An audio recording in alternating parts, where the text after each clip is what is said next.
Finally tonight, we spent much of last year on our Your Stories project, gathering and archiving recollections of World War II. Well, the work continues, and Ruth Ezell tonight has the story of a local school that is listening and learning from those who were there.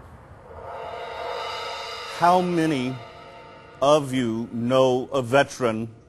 That question posed to these Cardinal Ritter High School students stems from an exercise in oral history. When we began the project, one of the things that we talked about, historians talk about the fact that World War II was one of the last wars in this country in which there was overwhelming support for the war.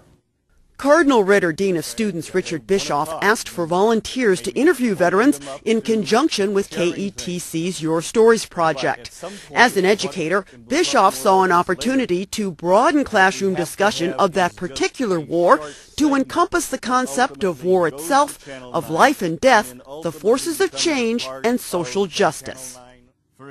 I think too much in Western culture we compartmentalize and separate, and it's all part of the same. We've got to find the tie-ins between all of the disciplines, but more than anything, I mean, it's a matter of the triple mission of the school, the academic excellence, the faith development, and the leadership development. I mean, it's all part of creating a mature individual who, at the time of graduation, is going to understand that they've got a whole big world out there. They've got to make some commitments.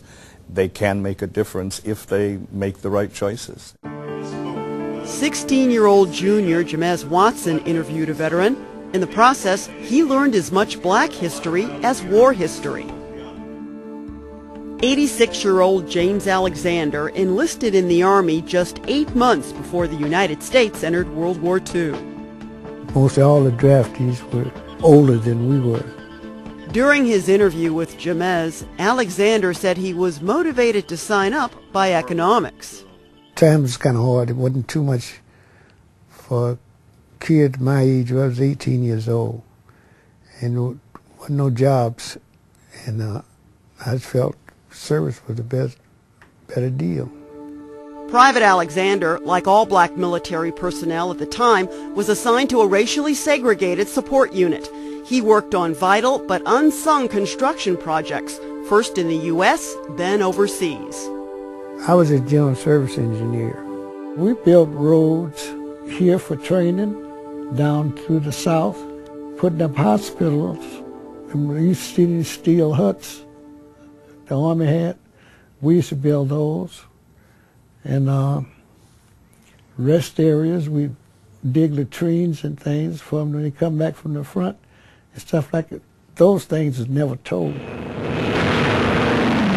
Shortly after the attack on Pearl Harbor, Alexander was on a troop ship bound for Great Britain.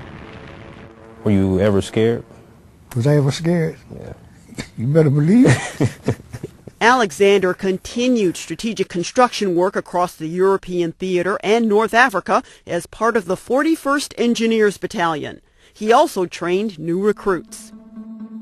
One of Alexander's assignments was on the Mediterranean island of Corsica.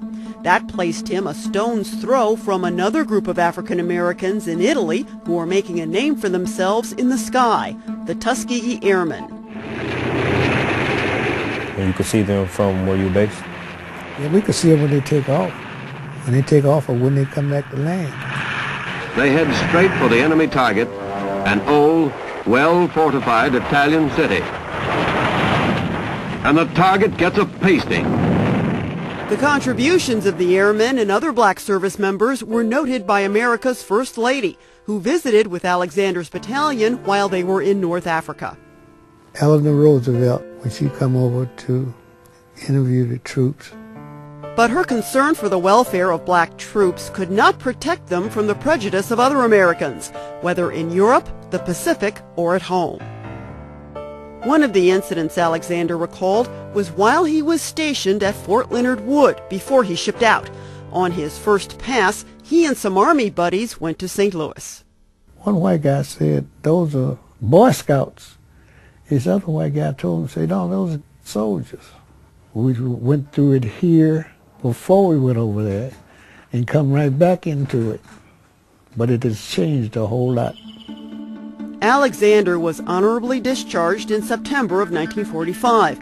2 years and 4 months later, President Harry Truman signed an executive order aimed at ending segregation in the armed services. You still have friends that are alive from the war? Alexander spent most of his post-war career working for the federal government in its publications department. He retired in 1977. When the Veterans Hospital in St. Louis asked if he would like to share his wartime experiences with a Cardinal Ritter student, he said yes. Yeah, I feel it's very important that at least I got a chance to share some of my experiences with him. I really didn't know what I would get out of it, because I kind of figured that everything that was told about the war was pretty much in the books. So I didn't really need to find out anything else. But after a while, I kind of figured I think like a lot of times it's the little things that make the big difference in the war. And like I really want to know what was the little things that people kind of miss that the books don't tell you. When something really impresses them and makes the point and becomes so first person, they're doing what they're supposed to be doing. They're learning, and that's the importance of it all.